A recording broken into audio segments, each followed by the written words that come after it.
Up is a positive word. Well, the record I was going after was the amount of time it takes to make a record.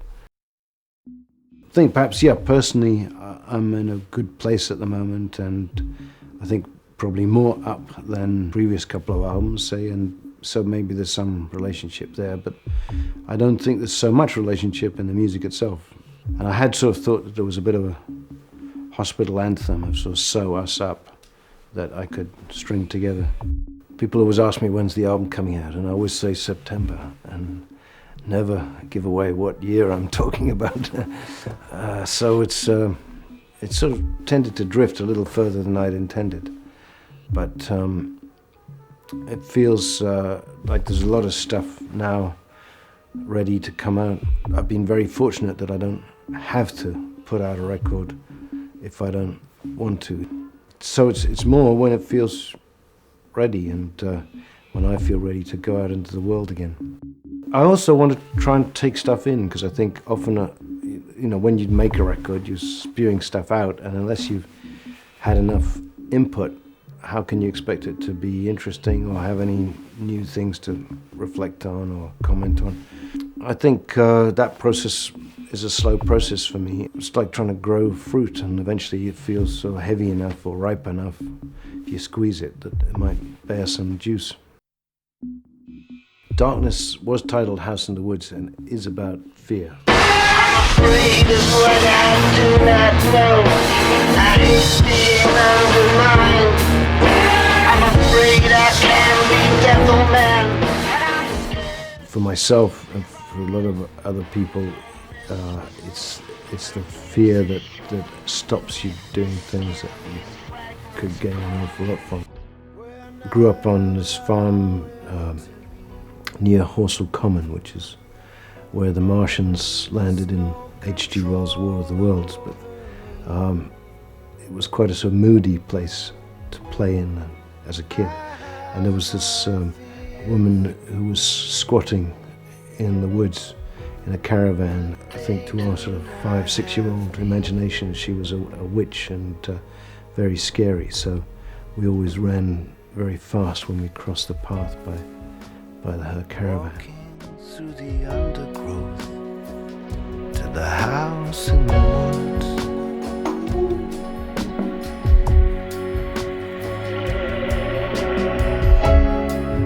The deeper I go, the darker it gets.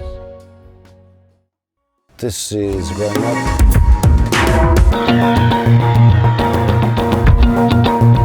I don't think people feel old internally, or very rarely. Physically they do. And there was this sense of never really having landed, at the point when you look back over life and maybe float somewhere else. Yeah, so it builds the world up from dots. So the first dot is like on and off, what is and what is not. And 2 dots are the first things that a baby recognizes as a face. And 3 dots would be the means of triangulation and defining any point in 3-dimensional space. And with 4 dots, you can include time and have a definition there, and also have a base, a foundation on which to build. So it's a bit like trying to find your place in the world and growing up in the meantime. My goal's not to travel so far in the unknown. My goal's not to travel so deep into your space.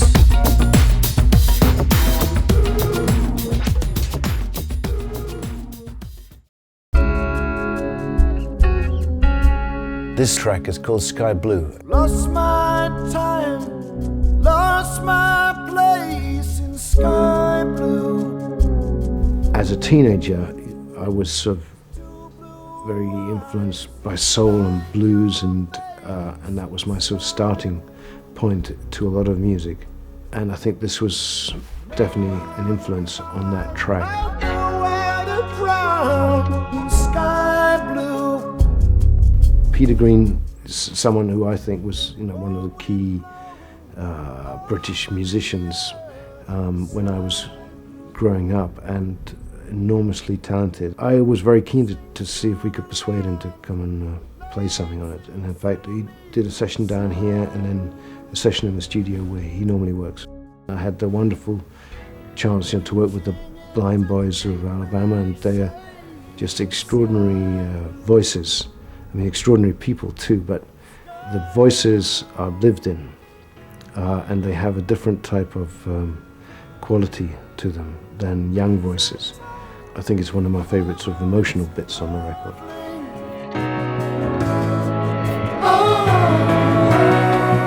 So many miles away from home.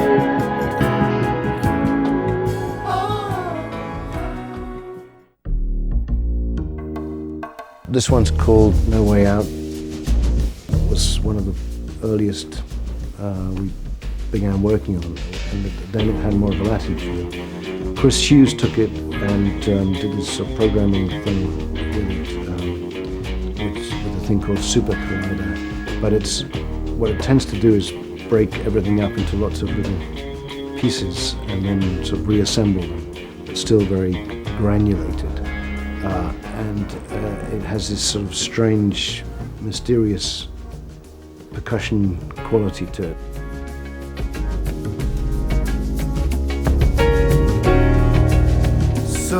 Being a failed drummer, I'm a big rhythm and drum fanatic, as probably a lot of you know, and I think there are about 4 people working on this track.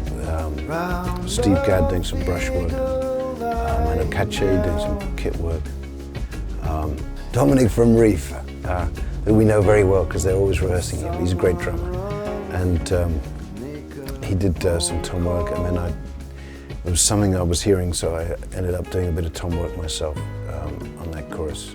The man kneels on the ground.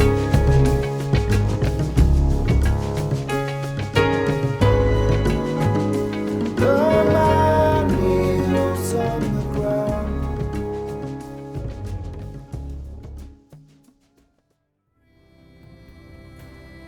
One of the things over the years that's sort of amazed me in some ways is how people use songs once you sort of say goodbye to them. And there was one American comic who came up to me, and I'd always liked his work, and said, I think that song Don't Give Up saved my life, and I was suicidal and just kept on playing it. And all sorts of other people have sort of used that song as an emotional tool, really. And I started to think, well, if you have songs as emotional tools, then what do we not really have? And there aren't really many songs that deal with grief properly, I think. It sort of starts off, with this pretty melancholy loss, and then you have this sort of sense that life is coming back in the middle, and then at the end, a gentle reminder that actually you have lost something that you love.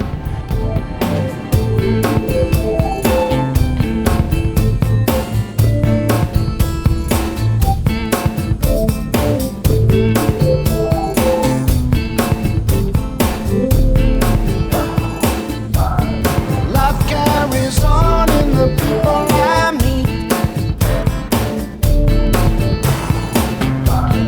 In everyone that's out on the street.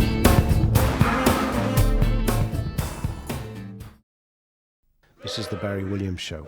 Story of another hard-working individual, but a guy who works in TV. And it's a sort of TV that some of you might recognize quite well.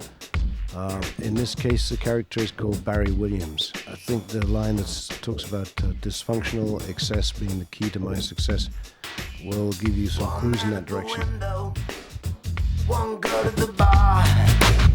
Saw the look of recognition when they know just who you are. Seen you on the TV, I seen you on that show. You make the people crazy, and then you let them go.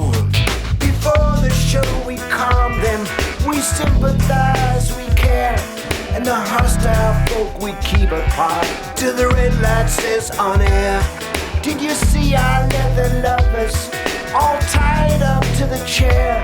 Did you catch those child molesters? No one else goes there. What a show! Oh, what a show!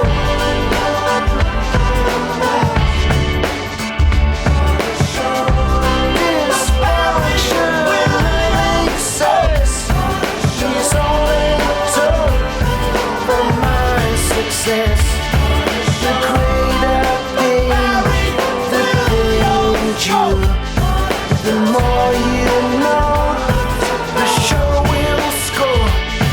It's showtime.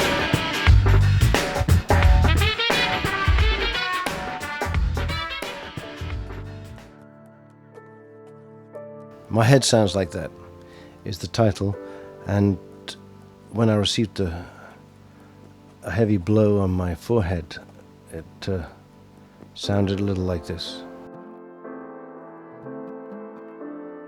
There was a moment in Africa, in fact, when the one of the echo machines jammed, sort of started malfunctioning, and I like the sound of it, and so the loop which begins that track is actually from this Delta Lab Echo unit that was crapping out at the time. I was just thinking about, I think it's a depressed state, but where you suddenly have heightened consciousness of sound, and it's a bit like when you're about to throw up, suddenly smell goes into 3D, if you know what I mean, that it becomes a sort of heightened experience. So I was just trying to picture it, that this world in which the sounds, I mean, which I think is something that I know from my own experience, but your consciousness is sort of drifting, but there's some awareness that is retained. The brass arrangement has a relationship, for those who know the OVO record, to the Father Son track, because it's the Black Dyke Mills band again that we used on that.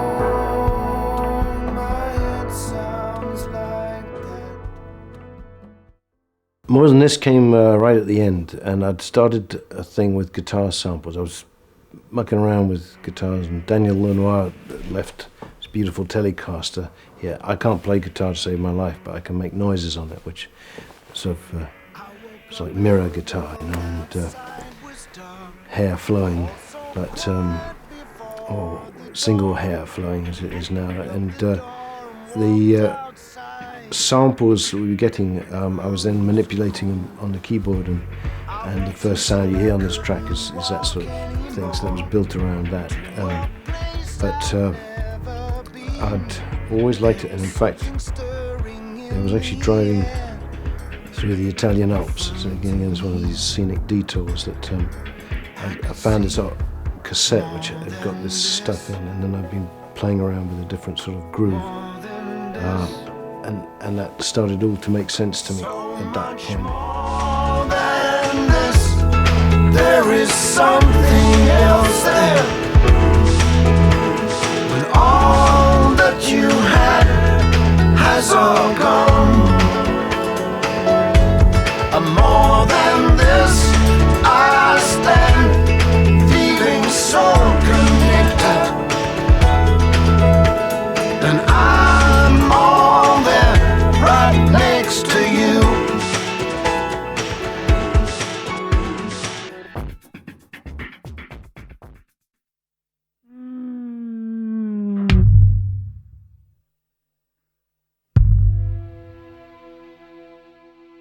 Nusrat Fateh Ali Khan is,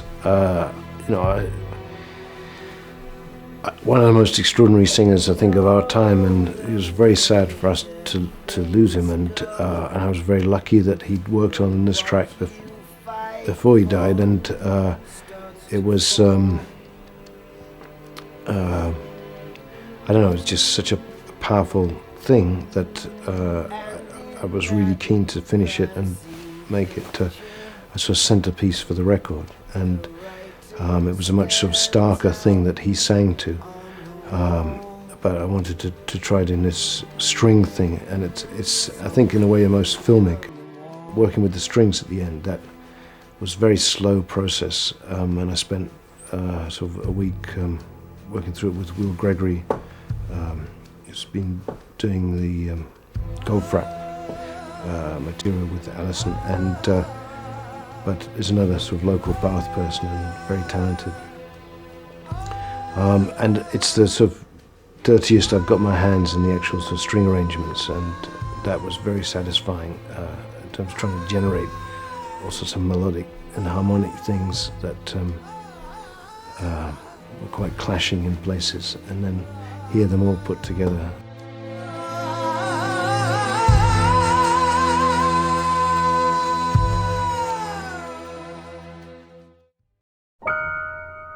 It's the idea of sitting in an airplane and looking down about to make a jump and only seeing cloud below you and not sure where you're going to land. So in some ways it's like looking at the end of your life and imagining what's coming up. And I've seen probably past the midway point, but I have people around me that are a lot closer to the end, although we never know when that's going to come. So it's sort of about that. This is quite a rough vocal, and we did it as a guide, and there was a lot of noise from the sort of fans and everything else in the room. And I've tried one time to re-sing it, and there are some bad notes in this performance, but I think it's got a good mood.